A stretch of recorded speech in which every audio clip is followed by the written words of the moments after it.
Jean-Paul Daouz. Je suis conseiller grande culture et machinisme à la Chambre d'agriculture de la Marne.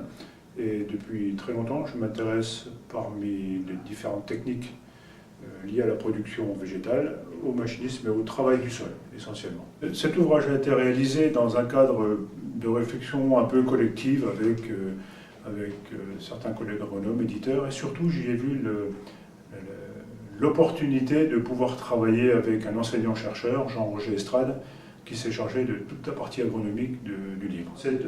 Cet ouvrage a été structuré de façon à aborder dans un premier temps les considérations agronomiques, avec non pas l'appui, mais la rédaction de notre spécialiste Jean-Roger Estrade. Ensuite, nous avons passé en revue l'action des outils, l'action sur le sol, la fragilité du sol ou sa non-fragilité en fonction de sa nature, de sa texture. Et ensuite, les outils sont répertoriés par grande famille avec quelques photos à l'appui. Alors, je rassure les tenants de la photo agréable et en couleur. Toutes les photos sont répertoriées en couleur à la fin de l'ouvrage, ce qui lui donne un petit peu d'intérêt, ça donne envie d'aller à la lecture jusqu'à la fin.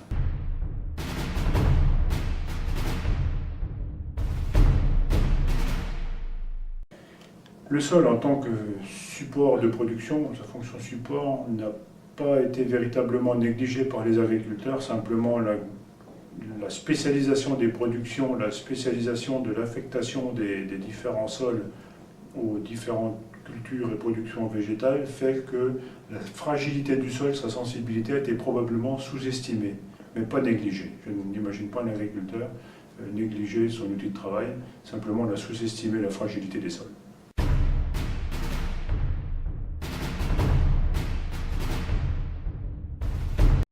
Le travail du sol a deux fonctions majeures. S'agissant de la production végétale, ne parlons pas tout de suite de son rôle écosystémique, c'est de permettre d'implanter une population végétale et puis ensuite de lui permettre à cette population de croître normalement, de se nourrir avec le sol comme support et réservoir d'alimentation. Et du coup, les aspects positifs du travail du sol, en tout cas du travail du sol énergique, portent sur la restructuration du sol, portent sur la stimulation ou l'entretien de la minéralisation, donc de la fourniture d'aliments pour les plantes par le sol, et puis aussi la fourniture ou le maintien d'une certaine réserve en eau à disposition des végétaux. Les côtés négatifs du travail du sol intense ou intensif sont connus depuis pas très longtemps finalement. J'aurais oublié au passage le désherbage aussi, que l'on doit au travail du sol, le désherbage mécanique, mais en contrepartie, le travail du sol, c'est du déstockage de carbone, et ça peut être, s'il est mal conduit, une exposition des sols à l'érosion ou à la dégradation de surface, donc l'abattance.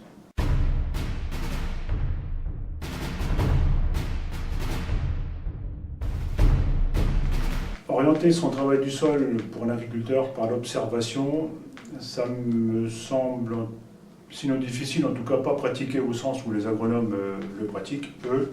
Un agriculteur va décider d'un choix de travail du sol en fonction d'abord des habitudes locales qui fonctionnent, qui ont fait leur preuve, en fonction d'accidents ou pas qu'il aura pu constater dans sa culture, en fonction d'accidents ou pas qu'il aura constaté sur le comportement de son sol.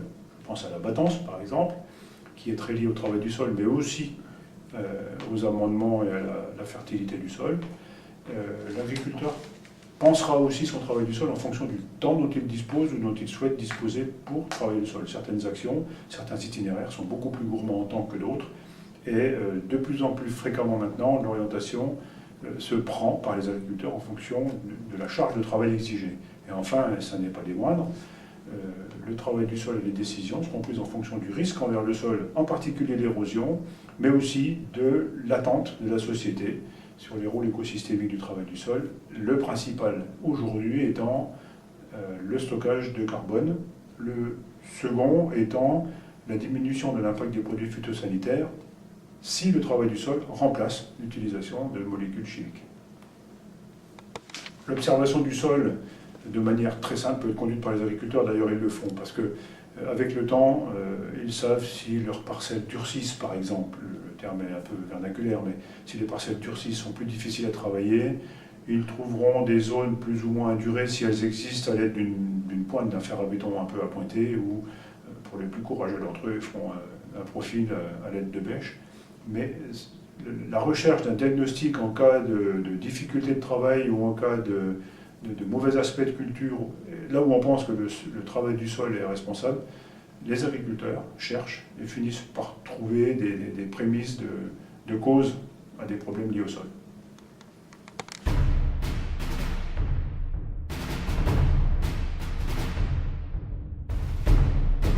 Alors, les grands types d'intervention sur le sol se justifient à partir des raisons d'être du travail du sol ou du non-travail du sol qu'on a évoqué tout à l'heure. Installation d'une population végétale d'une culture de rente, quand même, l'aspect économique n'est pas négligé. Nutrition, alimentation en eau de cette culture, résistance aux à-coups climatiques. Alors, le profil culturel simple, très complexe, ça n'est pas fait pour gérer des activités agricoles courantes, mais un profil culturel simple peut aider, par exemple, à décider d'une profondeur de travail des outils. Ça, les agriculteurs peuvent le faire.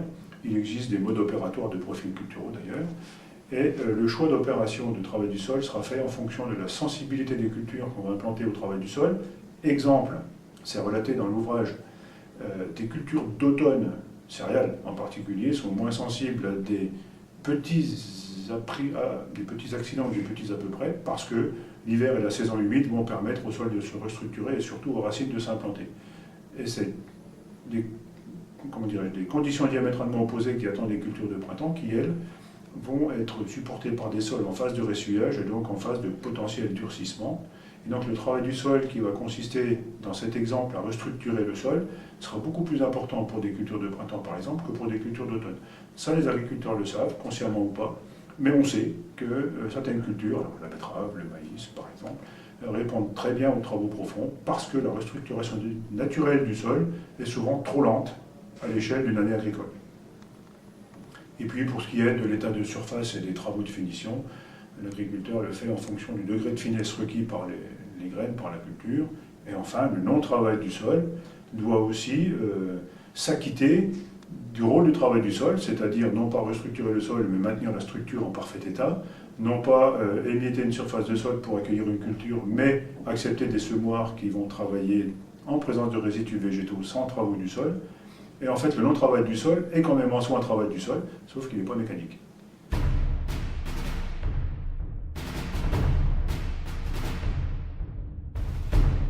À partir de l'exposé des considérations agronomiques du travail du sol faites par Jean-Roger Extrade au début de cet ouvrage, j'ai souhaité présenter les outils de travail du sol, ou les matériels, à partir premièrement des grands types, des grandes familles de travaux du sol, non pas de matériel, mais d'actions sur le sol. Et ensuite, on a classé, à l'issue d'un travail qui avait été fait d'ailleurs avec l'INA, INRA, Grignon, Arvalis et les chambres d'agriculture, ainsi que l'ADEME, pardon, nous avons donc travaillé à des classifications que j'ai reprises dans ce livre, qui consistent à classer les machines par les pièces travaillantes, donc disques ou animés, mais surtout par l'action qu'elles ont sur le sol, profondeur et retournement ou non. Donc la classification se fait comme ça, de manière descriptive, il n'y a pas de comparatif dans ce livre. En revanche, je pense que la description est suffisamment poussée tout en restant générique par famille d'outils pour qu'on puisse se faire une idée à la fois des puissances nécessaires pour pouvoir travailler avec tel ou tel outil, ou du fait que tel ou tel outil soit indispensable ou pas dans un itinéraire prévu à l'avance, par exemple. Donc c'est la description qui va générer la comparaison, mais la comparaison n'est pas faite dans l'ouvrage.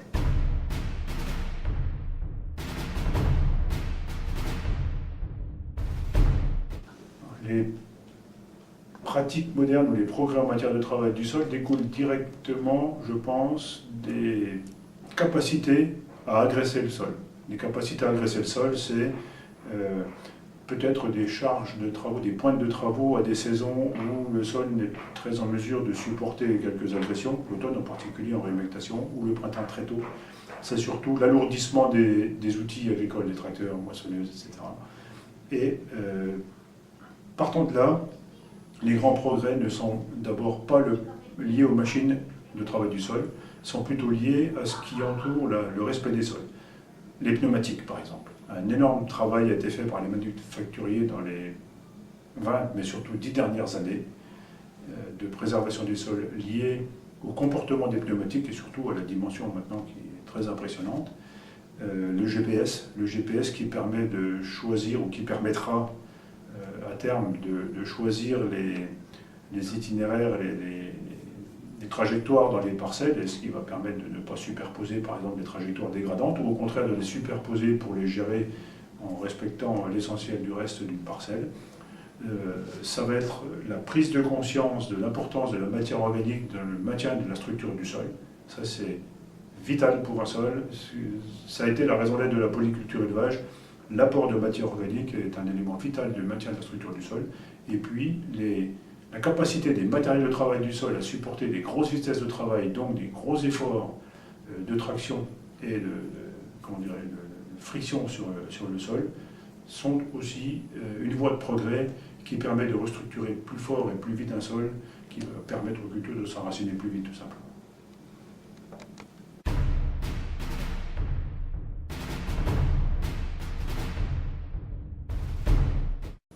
Dans le milieu agricole, les milieux agricoles que je côtoie régulièrement, un phénomène majeur est quand même l'agrandissement des exploitations agricoles, ou en tout cas l'agrandissement de la surface par travailleur, ce qui fait que l'outil de travail du sol reste plutôt un outil propre à chaque exploitation, aussi parce qu'il est une des clés de l'itinéraire, de la stratégie que l'agriculteur s'est choisi.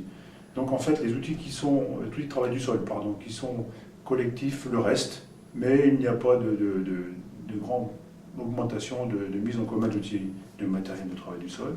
C'est plutôt le fait des outils coûteux. Et les outils coûteux à l'emploi sont les outils de traction, les outils automoteurs, les outils de récolte. Pas vraiment pour les outils de travail du sol.